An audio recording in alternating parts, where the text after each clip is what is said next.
നോക്കാം നമുക്ക് ഓരോ വാർത്തകളും. 15ാം കേരള നിയമസഭയുടെ 14ാം സമ്മേളനത്തിന് ഇന്ന് തുടക്കമാവുകയാണ്. വിവാദങ്ങൾക്കിടെ രാഹുൽ മാങ്കൂട്ടത്തിൽ സഭയിൽ എത്തുമോ എന്നതിൽ അനിശ്ചിതത്വം തുടരുകയാണ്. രാഹുൽ എത്തിയാൽ ഉണ്ടാകാനിടയുള്ള പ്രതിഷേധങ്ങൾ കണക്കിലെടുത്ത് പോലീസും മുന്നൊരുക്കങ്ങൾ ശക്തമാക്കിയിട്ടുണ്ട്. സഭയിൽ UDF ബ്ലോക്കിന് പിൻനിരയിലാകും രാഹുലിന് പ്രത്യേക ഇരിപ്പിടം അനുവദിക്കുക. അതേസമയം അന്തരിച്ച മുൻ മുഖ്യമന്ത്രി VS അച്യുതാനന്ദനും വാഴൂർ സോമനും PP തങ്കച്ചനും അനുശോചനം രേഖപ്പെടുത്തി സഭ ഇന്നത്തേക്ക് പിരിയും. TG സജിത്ത് കൂടുതൽ വിവരങ്ങളുമായി നമുക്കൊപ്പം പൊളിറ്റിക്കൽ ഡെസ്കിൽ നിന്ന് ചേരുകയാണ്. Sajith, good morning. ഇന്നത്തെ സഭാ സമ്മേളനം മറ്റു നടപടിക്രമങ്ങളിലേക്കൊന്നും കടക്കുന്നില്ലെങ്കിൽ പോലും ഏറെ ആകാംക്ഷ രാഹുൽ മാങ്കൂട്ടത്തിൽ എത്തുമോ എന്നുള്ളതിനെ സംബന്ധിച്ചാണ്. ഇപ്പോഴും UDFിലും കോൺഗ്രസിലും ഈ വിഷയത്തിൽ രണ്ട് നിലപാടാണ്. നേതാക്കന്മാർ രണ്ട് തട്ടിൽ നിൽക്കുകയാണ്. രാഹുൽ എത്തണമോ എത്തണ്ടയോ എന്ന കാര്യത്തിൽ ഒരു തീരുമാനമെടുക്കാൻ പാർട്ടിക്ക് പോലും കഴിയാത്തൊരു സാഹചര്യമാണ്. രാഹുൽ എത്തുമോ ഇല്ലയോ, നമുക്കൊരു പ്രാഥമികമായി ഏത് തരത്തിൽ വിവരങ്ങൾ ലഭിക്കുന്നുണ്ട്? Arya, good morning. Very good morning. എന്തായാലും സമീപകാലത്തൊന്നും ഉണ്ടാവാത്ത തരത്തിലുള്ള ഒരു വലിയ ആകാംക്ഷ ഉയർത്തുന്ന നിയമസഭാ സമ്മേളനത്തിന് തന്നെയാണ് ഇന്ന് തുടക്കമാവുന്നത്. 12 ദിവസമാണ് സഭ സമ്മേളിക്കുക. ഇതിലേറ്റവും പ്രധാനപ്പെട്ട നിയമനിർമ്മാണങ്ങളൊക്കെ അജണ്ടയിലുണ്ടെങ്കിലും ഏറ്റവും പ്രധാനപ്പെട്ട ചോദ്യം ആര്യ സൂചിപ്പിച്ചതുപോലെ രാഹുൽ മാങ്കൂട്ടത്തിൽ ഈ സഭാ സമ്മേളനത്തിൽ പങ്കെടുക്കുമോ എന്ന കാര്യം തന്നെയാണ്. എന്തായാലും രാഹുൽ പങ്കെടുക്കുമോ ഇല്ലയോ, ഇതിലെടുക്കേണ്ട നിലപാട് ഇക്കാര്യത്തിൽ രണ്ടിലും കോൺഗ്രസിൽ ഇപ്പോഴും ഒരു അഭിപ്രായ ഐക്യമില്ല എന്നതാണ് ഇപ്പോഴും ഇന്ന് രാവിലെ വരെയുള്ള നിലപാട് എന്നതാണ് സാഹചര്യം. പല നേതാക്കളും വ്യത്യസ്ത നിലപാടുകൾ പറയുന്നു. പക്ഷേ രാഹുൽ പങ്കെടുക്കാൻ സാധ്യതയില്ലെന്ന് തന്നെയാണ് നമുക്ക് മനസ്സിലാവുന്ന സൂചനകൾ. കാരണം രാഹുൽ മാങ്കൂട്ടം ഈ പ്രതിഷേധത്തിനിടയിലേക്ക് അവിടേക്ക് വരേണ്ടതില്ല എന്ന തീരുമാനം കോൺഗ്രസിൽ പൊതുവിൽ ഉണ്ടായിട്ടുണ്ട്. കാരണം അത് മുന്നണിക്ക് പൊതുവിൽ പ്രശ്നമായി മാറും. രാഹുലിനെ പരസ്യമായി തള്ളിപ്പറയുന്നുണ്ടെങ്കിൽ കൂടിയും രാഹുൽ മാങ്കൂട്ടം പാർട്ടിയുടെ ഭാഗമായ വ്യക്തിയാണ്, കോൺഗ്രസിൻ്റെ പാർലമെൻ്ററി പാർട്ടി അംഗമായിരുന്ന വ്യക്തിയാണ്. അതുകൊണ്ട് സ്വാഭാവികമായും ഈ വിഷയത്തിൽ കോൺഗ്രസിന് എന്ത് നിലപാടെടുക്കണമെന്നത് അവരെ കുഴയ്ക്കുന്ന വിഷയമാണ്. ഇന്ന് കോൺഗ്രസിൻ്റെ നിയമസഭാ കക്ഷി യോഗം ചേരുന്നുണ്ട്, രാവിലെ തന്നെ ചേരും. നിയമസഭാ കക്ഷി യോഗത്തിൽ ഈ വിഷയത്തിൽ ഒരു നിലപാടെടുക്കും. അതിനുശേഷമായിരിക്കും ഒരുപക്ഷേ നിയമസഭയിൽ ഇനി അങ്ങോട്ട് സ്വീകരിക്കുന്ന തുടർ നിലപാട് സംബന്ധിച്ച ചർച്ചകൾ ഉണ്ടാവുക. ഇന്നത്തെ സഭാ സമ്മേളനത്തിൽ രാവിലെ മറ്റ് അജണ്ടകളൊന്നുമില്ല. അതുകൊണ്ട് തന്നെ സങ്കീർണ സാഹചര്യങ്ങളിലേക്കൊന്നും സഭ ഇന്ന് കടക്കാൻ സാധ്യതയില്ല. കാരണം ഇന്ന് ചരമോപചാരമാണ്. 3 പ്രധാനപ്പെട്ട വ്യക്തികൾക്ക് ചരമോപചാരം അർപ്പിച്ചുകൊണ്ട് ഇന്ന് സഭ വേഗത്തിൽ പിരിയും. അതിനപ്പുറം മറ്റ് അജണ്ടകളിലേക്കൊന്നും പോവില്ല. പക്ഷേ ഇത് സംബന്ധിച്ച് ചില നീക്കങ്ങൾ ഇന്ന് തന്നെ ഉണ്ടാകുമെന്ന് നമ്മൾ പ്രതീക്ഷിക്കുന്നു. അത് കോൺഗ്രസിൻ്റെ നിയമസഭാ കക്ഷി യോഗമാണ്. നിയമസഭാ കക്ഷി യോഗത്തിൽ ഇക്കാര്യങ്ങൾ അവർ വിലയിരുത്തും. എങ്ങനെ നിലപാടെടുക്കണമെന്ന ചോദ്യമുണ്ട്. കോൺഗ്രസിലെ 2 നിലപാടുകൾ നമുക്ക് പരാമർശിക്കാം. അതിലൊന്ന് VD സതീശൻ്റെ നിലപാടാണ്. രാഹുൽ മാങ്കൂട്ടത്തിൽ കോൺഗ്രസിൻ്റെ പാർട്ടിയുടെ ഭാഗവുമല്ല, പാർലമെൻ്ററി പാർട്ടിയുടെ ഭാഗവുമല്ല എന്ന പരസ്യ നിലപാട് VD സതീശൻ സ്വീകരിച്ചു കഴിഞ്ഞു. അതായത് ഒരു തരത്തിലും രാഹുൽ മാങ്കൂട്ടത്തിനെ സംരക്ഷിക്കുന്നില്ല എന്നൊരു നിലപാടാണ് സ്വീകരിച്ചിരിക്കുന്നത്. അതേസമയം പ്രതിപക്ഷ നേതാവ് KPC പ്രസിഡന്റ് അടക്കമുള്ളവർ സ്വീകരിക്കുന്ന നിലപാട് പങ്കെടുക്കണമോ വേണ്ടയോ എന്ന കാര്യത്തിൽ രാഹുലിന് തന്നെ തീരുമാനമെടുക്കാം എന്ന ഒരു നിലപാടാണ് എടുക്കുന്നത്. അതായത് അവിടെയുമില്ല ഇവിടെയില്ല എന്നൊരു സ്റ്റാൻഡ് എന്ന് വേണമെങ്കിൽ നമുക്ക് പറയാം. അങ്ങനെ നേതാക്കൾക്കിടയിൽ തന്നെ ഒരു വ്യത്യസ്ത നിലപാടുണ്ട്. നിയമസഭാ കക്ഷിയിൽ ഒരുപക്ഷെ അത് പ്രകടമായേക്കും. അങ്ങനെയെങ്കിൽ എന്ത് നിലപാട് ഇക്കാര്യത്തിൽ എടുക്കണം എന്നതിൽ തീരുമാനമുണ്ടാകും. ഇതിനിടയിൽ ചില അഭ്യൂഹങ്ങൾ കോൺഗ്രസ് കേന്ദ്രങ്ങളിൽ നിന്ന് തന്നെ ഉയരുന്നുണ്ട്. അത് രാഹുലിൻ്റെ ഇന്നത്തെ നീക്കവുമായി ബന്ധപ്പെട്ടാണ്. രാഹുൽ മാങ്കൂട്ടം അടൂരിൽ നിന്നും ഇന്ന് യാത്ര തിരിക്കും. അദ്ദേഹം തിരുവനന്തപുരത്തേക്ക് പുറപ്പെടുമോ എന്ന ചില അഭ്യൂഹങ്ങളുണ്ട്. ഇന്നലെ വൈകിട്ട് തന്നെ കോൺഗ്രസ് കേന്ദ്രങ്ങൾ ഇന്ന് ചില സുപ്രധാനമായ തീരുമാനങ്ങൾക്ക് ഒരുങ്ങുന്നു എന്ന സൂചനകൾ കൂടി പങ്കുവച്ചിരുന്നു. അങ്ങനെയെങ്കിൽ ആ സസ്പെൻസ് ഇന്നത്തെ ദിവസം വളരെ പ്രധാനപ്പെട്ടതായി മാറും. കാരണം കോൺഗ്രസിൽ ആ ചർച്ചകളുടെ പ്രസക്തി ഉണ്ടാകുന്നതിൻ്റെ കാരണം ഇങ്ങനെയാണ്. സർക്കാരിനെതിരെ വലിയ രീതിയിലുള്ള ആയുധങ്ങൾ ഉപയോഗിക്കാൻ കഴിയുന്ന ഒരു നിയമസഭാ സമ്മേളനം രാഹുൽ മാങ്കൂട്ടം എന്ന ഒറ്റ പേരിൽ പ്രതിപക്ഷം ഒന്നടങ്കം പ്രതിരോധത്തിലായി പോകുന്ന സാഹചര്യം ഉണ്ടാകുമോ? അങ്ങനെയെങ്കിൽ അത് ഒഴിവാക്കണമെന്നതാണ് അവർക്കിടയിലുള്ളത്. അതുകൊണ്ട് തന്നെ ഈ വിഷയത്തിൽ വളരെ കരുതലിലാണ്. ഒരുപക്ഷെ ചില കടുത്ത നീക്കങ്ങൾ ഉണ്ടായാലും അത്ഭുതപ്പെടാനില്ല എന്ന സൂചന കോൺഗ്രസ് കേന്ദ്രങ്ങൾ പങ്കുവയ്ക്കുന്നുണ്ട്. ആ ചോദ്യം എങ്ങനെയാണ്? രാഹുൽ മാങ്കൂട്ടം MLA സ്ഥാനം രാജിവെക്കുമോ എന്ന ചോദ്യമാണ്. ചിലരെങ്കിലും ചില അഭ്യൂഹങ്ങളൊക്കെ പങ്കുവയ്ക്കുന്നുണ്ട്. പക്ഷേ ഉറപ്പിക്കാനാവില്ല. പക്ഷേ നമുക്ക് എന്തും പ്രതീക്ഷിക്കാം. കോൺഗ്രസ് ചില കടുത്ത തീരുമാനങ്ങൾക്ക് ഒരുങ്ങുന്നു എന്ന സൂചനകൾ കൂടി വരുന്നുണ്ട്. അതെന്തായാലും വളരെ പ്രധാനപ്പെട്ട നീക്കമായി മാറുകയാണ്. ഇന്ന് നമ്മൾ പ്രതീക്ഷിക്കുന്നത് പോലെ ഇന്നത്തെ ഒരു പകൽ ദിനത്തിൽ സുപ്രധാന തീരുമാനങ്ങൾ തിരുവനന്തപുരത്തും ഒപ്പം തന്നെ പത്തനംതിട്ടയിൽ നിന്നും നമുക്ക് രാഷ്ട്രീയ കേരളത്തിൽ പ്രതീക്ഷിക്കാം. സജിത്ത് ഈ സൂചിപ്പിച്ചതുപോലെ തന്നെ ഈ ഒരു സസ്പെൻസ് ഇവിടെ നിലനിൽക്കുന്നതിൻ്റെ ഒരു പ്രധാന കാരണമെന്ന് പറയുന്നത്, ഒന്ന്, രാഹുൽ ഇപ്പോഴും അവധി അപേക്ഷ നൽകിയിട്ടില്ല, സഭയിൽ സ്പീക്കർക്ക് നൽകിയിട്ടില്ല എന്ന ഒരു സാഹചര്യം നിലനിൽക്കുന്നുണ്ട്.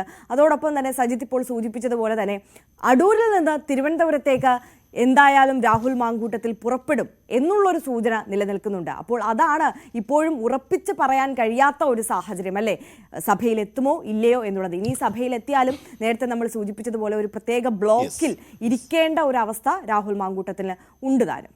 അതാണ് ആര്യ ഏറ്റവും പ്രധാനപ്പെട്ട കാര്യം. സാങ്കേതികമായി രാഹുൽ മാങ്കൂട്ടത്തിന് നിയമസഭയിൽ പങ്കെടുക്കുന്നതിൽ ഒരു തെറ്റുമില്ല, അല്ലെങ്കിൽ അതിൽ നിയമപരമായ തടസ്സങ്ങളൊന്നുമില്ല. ഇന്നലെ സ്പീക്കർ അതിൻ്റെ സാങ്കേതികത മാത്രമാണ് പറയുന്നത്. അതായത് പാർലമെൻ്ററി പാർട്ടിയുടെ ഭാഗമല്ലാത്ത രാഹുൽ മാങ്കൂട്ടത്തിനെ UDF കക്ഷിയുടെ ഭാഗമല്ലാത്ത രാഹുൽ മാങ്കൂട്ടത്തിന് പ്രത്യേക ഇരിപ്പിടം, പ്രത്യേക ബ്ലോക്ക് എന്നാണ് വിളിക്കപ്പെടുക, അത് അനുവദിച്ചിട്ടുണ്ട്. അദ്ദേഹം ഒരു സ്വതന്ത്ര അംഗം എന്ന പരിഗണനയിൽ തന്നെ മാറിയിരിക്കുന്ന ഒരു പരിവേഷമായിരിക്കും ഉണ്ടാവുക, പങ്കെടുത്താൽ ഉണ്ടാവുക. അതിനുള്ള തയ്യാറെടുപ്പ് നടത്തിയിട്ടുണ്ട്. കാരണം പ്രതിപക്ഷ നേതാവിൻ്റെ കത്ത് സ്പീക്കറിന് കിട്ടിക്കഴിഞ്ഞു. ആ കത്തിൽ രാഹുൽ മാങ്കൂട്ടം പാർലമെൻ്ററി പാർട്ടിയുടെ ഭാഗമല്ല എന്ന അറിയിപ്പാണ് നൽകിയിരിക്കുന്നത്. സ്വാഭാവികമായും പ്രത്യേക ബ്ലോക്കായി മാറി അദ്ദേഹത്തിന് പുതിയ ഇരിപ്പിടം അനുവദിക്കും. അതാണ് സാഹചര്യം അദ്ദേഹം പങ്കെടുത്താൽ.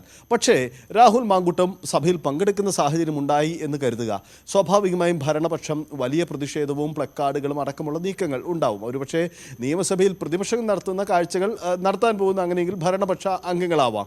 അപ്പോൾ കോൺഗ്രസിന് എന്ത് നിലപാടെടുക്കേണ്ടി വരും എന്ന ചോദ്യമാണ്. അവിടെ രാഹുൽ മാങ്കൂട്ടത്തിനെ പരസ്യമായി തള്ളിപ്പറഞ്ഞ നേതാക്കളുണ്ട്, എന്നാൽ അല്പം നിലപാട് മയപ്പെടുത്തിയ നേതാക്കളുണ്ട്. ഇവരൊക്കെ നിയമസഭയിൽ എന്ത് നിലപാടെടുക്കുമെന്നത് വളരെ പ്രധാനപ്പെട്ട ചോദ്യമാണ്. ഒരുപക്ഷെ മാധ്യമങ്ങൾക്ക് മുന്നിൽ പ്രതികരിക്കുന്നത് പോലെയോ നിലപാടെടുക്കുന്നതോ പോലെ ആയിരിക്കില്ല നിയമസഭയിലേക്ക് വരുമ്പോൾ.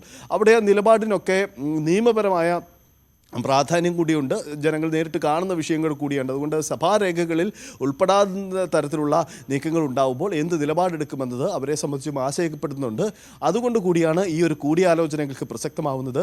ഇന്നലെ എനിക്ക് തോന്നുന്നു ഈ വിഷയം നമ്മൾ ചർച്ചയ്ക്കൊക്കെ എടുക്കുമ്പോൾ പല കോൺഗ്രസ് നേതാക്കളോടും പ്രതികരിക്കുമ്പോഴും ആരും പറയാൻ തയ്യാറല്ല. നേതാക്കൾ പറയും ഇന്നത്തെ ദിവസം തിരുവനന്തപുരത്ത് പ്രതികരണം ഉണ്ടാവുമെന്നൊക്കെയാണ് അവർ പറയുന്നത്. ഒരുപക്ഷെ നിയമസഭാ കക്ഷിക്ക് വേണ്ടി കാത്തിരിക്കുകയായിരിക്കാം. നേതാക്കൾക്കിടയിലെ അഭിപ്രായ ഐക്യം ഇന്ന് ഈ നിയമസഭാ കക്ഷി യോഗത്തിൽ ഉണ്ടാകും എന്ന് കരുതാം. പ്രതിപക്ഷ നേതാവ് VD സതീശൻ നൽകുന്ന സൂചന കടുത്ത നിലപാട് തന്നെയാണ്. അവിടെ രാഹുലിനെ ഒരു തരത്തിലും സംരക്ഷിക്കേണ്ടതില്ല എന്നതാണ്. ഒരുപക്ഷെ നിയമസഭാ കക്ഷിയിൽ VD സതീശൻ്റെ നിലപാടുകൾക്കാണ് പ്രാമുഖ്യം കിട്ടുക എന്നതുകൊണ്ട് തന്നെ ആ നിലപാട് അംഗീകരിക്കപ്പെട്ടു വരാനും സാധ്യതയുണ്ട്. അതായത് രാഹുൽ മാങ്കൂട്ടത്തിൽ എന്ന വ്യക്തിയെ ന്യായീകരിച്ച് നിലപാടെടുക്കുന്നതിൻ്റെ പേരിൽ മുന്നണി ഒന്നടങ്കം വില കൊടുക്കേണ്ടി വരുന്ന സാഹചര്യം ഒഴിവാക്കണം. ഇതാണ് പ്രതിപക്ഷ നേതാവിൻ്റെ നിലപാട്. ആ നിലപാട് തന്നെ ആവർത്തിക്കപ്പെട്ടേക്കാം. ഒരുപക്ഷെ ആ നിലപാട് ആവർത്തിച്ചുകൊണ്ട് തന്നെ നിയമസഭയിൽ നിലപാടെടുത്തേക്കാം.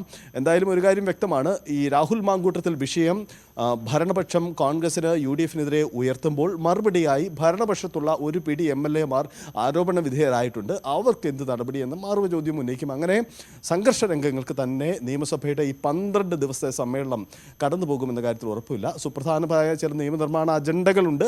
അതിനുമപ്പുറം രാഷ്ട്രീയ വിവാദങ്ങൾ തന്നെയാവും ഈ 12 ദിവസവും സഭയെ നിർണായകമാക്കുക. സജിത്ത്, അത് തന്നെ സജിത്ത് ഇപ്പോൾ നേരത്തെ സൂചിപ്പിച്ചു പോയ ഒരു കാര്യമാണ്. അതായത് കോൺഗ്രസിന് ഇത്തവണ സഭയിലേക്ക് എത്തുമ്പോൾ ഭരണപക്ഷത്തിനെതിരെ ഉയർത്താൻ ഒരുപിടി വിഷയങ്ങളുമായിട്ടാണ് അവർ എത്തുന്നത്. ഈ സംസ്ഥാനത്തെ പോലീസ് വകുപ്പിനെതിരെ ഉയർന്നു വന്ന നിരവധിയായ ആരോപണങ്ങളടക്കം ഒരുപാട് വിഷയങ്ങൾ ഭരണപക്ഷത്തിനെതിരെ ഉയർത്തുവാൻ വേണ്ടി അവരുടെ പക്കലുണ്ട്. പക്ഷേ രാഹുൽ മാങ്കൂട്ടത്തിൽ സഭയിലേക്ക് എത്തിയാൽ മറ്റ് വിഷയങ്ങളിലേക്കൊക്കെ ചർച്ച പോകാതെ ഭരണപക്ഷത്തിന്റെ രാഹുൽ മാങ്കൂട്ടത്തിനെതിരായ ആക്രമണത്തിലും പിന്നീട് ആ വിഷയത്തിന്മേലുള്ള പ്രതികരണങ്ങളിലും മാത്രം ആ ചർച്ചകളെല്ലാം ഒതുങ്ങിപ്പോകുമോ എന്നുള്ളൊരു ആശങ്ക സ്വാഭാവികമായും പ്രതിപക്ഷത്തെ സംബന്ധിച്ച് ഈ സഭാ കാലയളവിൽ അലട്ടുന്നുണ്ടാകും. അതുകൊണ്ട് തന്നെയല്ലേ ഒരുപക്ഷെ രാഹുൽ മാങ്കൂട്ടത്തിൽ വരണ്ട എന്ന് ഒരു പക്ഷം നേതാക്കന്മാരെങ്കിലും തീരുമാനമെടുക്കുന്നത്. അപ്പോൾ രാഹുൽ മാങ്കൂട്ടത്തിൽ വന്നില്ല എന്നുണ്ടെങ്കിൽ മറ്റ് പ്രധാനപ്പെട്ട ഏതൊക്കെ വിഷയങ്ങളായിരിക്കും സഭയിൽ പ്രതിപക്ഷം ഉയർത്താൻ സാധ്യതയുള്ളത്?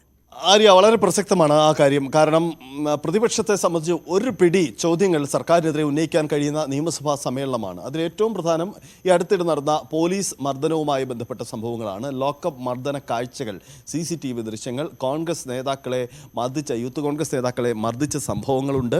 ഒപ്പം തന്നെ ഈ കോൺഗ്രസ് നേതാക്കളെ പോലീസ് സ്റ്റേഷനിലേക്ക് കൊണ്ടുപോയപ്പോൾ കറുത്ത ഗൗണ് ഇട്ട് കൊണ്ടുപോയി. അങ്ങനെ ഒരു പിടി പോലീസ് വിവാദങ്ങൾ, മുഖ്യമന്ത്രിയെ നേരിട്ട് കടന്നാക്രമിക്കാൻ കഴിയുന്ന പോലീസ് വിവാദങ്ങൾ സർക്കാരിനെതിരെ ഉന്നയിക്കാനുണ്ട്. ഈ വിഷയങ്ങൾ ഉന്നയിക്കാൻ രാഹുൽ മാങ്കൂട്ടത്തിൽ ഒരു തടസ്സമാവരുത്. ഇതാണ് പ്രതിപക്ഷ നേതാവിൻ്റെ നിലപാട്. ആ നിലപാട് തന്നെയാണ് അദ്ദേഹം യോഗത്തിലും എടുക്കുക. അതുകൊണ്ട് പോലീസ് മർദ്ദന വിവാദങ്ങൾ, പുറത്തു വന്ന ലോക്കപ്പുകൾ, മൂന്നാം മുറ, ഒരു കാലത്ത് കേരളത്തിലെ പോലീസിന് വിവാദമായിരുന്ന വിഷയങ്ങൾ പിന്നീട് അത് ഒഴിവാക്കപ്പെട്ടിരുന്ന വിഷയത്തിലേക്ക് വീണ്ടും കേരള പോലീസ് തിരിച്ചെത്തി എന്ന മുഖ്യമന്ത്രിയെ കടന്നാക്രമിക്കാൻ കഴിയുന്ന, ആഭ്യന്തരമന്ത്രിയെ കടന്നാക്രമിക്കാൻ കഴിയുന്ന ഒരു വലിയ ആയുധമുണ്ട്. അത് പോലീസുമായി ബന്ധപ്പെട്ട വിവാദങ്ങളാണ്. അത് ഈ സഭാ സമ്മേളന കാലയളവിൽ പ്രധാനമായും ചർച്ചയ്ക്ക് വരുന്നതാണ്. മറ്റൊന്നാണ് ആരോഗ്യ മേഖലയിലെ പ്രശ്നങ്ങളുമായി ബന്ധപ്പെട്ട്. നമുക്കറിയാം ഒരുപിടി വിവാദങ്ങൾ ആരോഗ്യ മേഖലയിലുണ്ട്. അതിൽ ഏറ്റവും പ്രധാനപ്പെട്ടത് ഈ സമീപകാലത്തെ അമീബിക് മെനഞ്ചൈറ്റിസ് പ്രശ്നങ്ങൾ, അത് ഉണ്ടാക്കുന്ന ആരോഗ്യ പ്രശ്നങ്ങളും അതുണ്ടാക്കുന്ന ആശങ്കകളും ചെറുതല്ല. നമുക്കറിയാം തിരുവനന്തപുരത്ത് പോലും നീന്തൽക്കുളത്തിൽ നിന്ന് രോഗബാധയുണ്ടായ സാഹചര്യമുണ്ട്. അപ്പോൾ ഇതൊരു വലിയ പ്രധാന പ്രശ്നമായി നിൽക്കുകയാണ്. അത് ആരോഗ്യവകുപ്പിനെയും വീണ ജോർജിനെയും ഒക്കെ കടന്നാക്രമിക്കാൻ കഴിയുന്ന ഈ വിഷയത്തിലൊക്കെ എന്ത് നിലപാടെടുക്കുമെന്നതും ചോദ്യമാണ്. ഒരു കാര്യം കൂടിയുള്ളത് ആര്യ, ഈ സഭാ സമ്മേളനത്തിൻ്റെ പ്രത്യേകത ഇത് തദ്ദേശ തെരഞ്ഞെടുപ്പിന് തൊട്ട് മുമ്പ് ആയി ചേരുന്ന ഒരു സഭാ സമ്മേളനം എന്ന പ്രത്യേകത കൂടിയുണ്ട്. അപ്പോൾ ഇവിടെ രാഷ്ട്രീയപരമായ അജണ്ടകൾ നിശ്ചയിച്ച് ചർച്ച ചെയ്ത് പോവേണ്ട ഒരു സാഹചര്യമാണ് മുൻകാലങ്ങളിൽ കണ്ടിട്ടുള്ളതും അതാണ്. അപ്പോൾ ഈ വിവാദങ്ങൾക്കൊന്നും ചർച്ചയ്ക്ക് ഇടകിട്ടാത്ത രീതിയിൽ രാഹുൽ മാങ്കൂട്ടം വിവാദം കടന്നു വരുന്നത് പ്രതിപക്ഷത്തിന് ദോഷം ചെയ്യും. അതുകൊണ്ട് ആ ജാഗ്രതയിലാണ് അവർ പോകുന്നത്. ഒരു കാര്യം കൂടിയുള്ളത്, ഈ പ്രതിപക്ഷ നിരയിലെ മുസ്ലിം ലീഗ് ആവട്ടെ മറ്റ് കേരള കോൺഗ്രസ് പോലെയുള്ള കക്ഷികളിലൊന്നും ഈ വിഷയത്തിൽ ഇതുവരെ ഒരു സ്ട്രോങ് സ്റ്റാൻഡ് എടുത്തിട്ടില്ല. കോൺഗ്രസ് തീരുമാനിക്കട്ടെ എന്നതാണ് അവർ പൊതുവിൽ എടുത്തു വന്ന നിലപാട്. പക്ഷേ ഈ കാര്യത്തിൽ കൂടുതൽ കടുത്ത നിലപാട് അവർ സ്വീകരിക്കാൻ സാധ്യതയുണ്ടെന്ന് വേണം നമുക്ക് മനസ്സിലാക്കാൻ. അതുതന്നെയാണ് ആ നീക്കത്തിന്റെ കാരണമായി നമുക്ക് മനസ്സിലാക്കാനാവുന്നത്. തീർച്ചയായും ടി ജി സജിത്താണ് സമഗ്രമായ വിവരങ്ങളുമായി നമുക്കൊപ്പം ചേർന്നത്. ഏതായാലും രാഹുൽ മാങ്കൂട്ടത്തിൽ ഇന്ന് സഭയിൽ എത്തുമോ ഇല്ലയോ എന്നത് തന്നെയാണ് ഈ ദിവസത്തെ ഏറ്റവും വലിയ ആകാംക്ഷ. അതുമായി ബന്ധപ്പെട്ട് കൃത്യമായ ഒരു ഉത്തരത്തിലേക്ക് എത്താൻ പാർട്ടിക്ക്, കോൺഗ്രസിന് ഇതുവരെ സാധിച്ചിട്ടില്ല എന്നത് തന്നെയാണ് ആ സസ്പെൻസ് നിലനിൽക്കാനുള്ള സാഹചര്യം. എന്തായാലും രാഹുൽ ഇന്ന് അടൂരിൽ നിന്ന് തിരുവനന്തപുരത്തേക്ക് പുറപ്പെടും എന്ന ഒരു വാർത്ത നമുക്ക് മുന്നിലുണ്ട്. അപ്പോൾ അതുമായി ബന്ധപ്പെട്ടിട്ട് തന്നെയാണ് ആ സസ്പെൻസ് നിലനിൽക്കുന്നത്. കൂടുതൽ വരും മണിക്കൂറുകളിലൊക്കെ നമുക്ക് ഈ വിഷയവുമായി ബന്ധപ്പെട്ട് കൂടുതൽ വ്യക്തത വരുന്നതായിരിക്കും.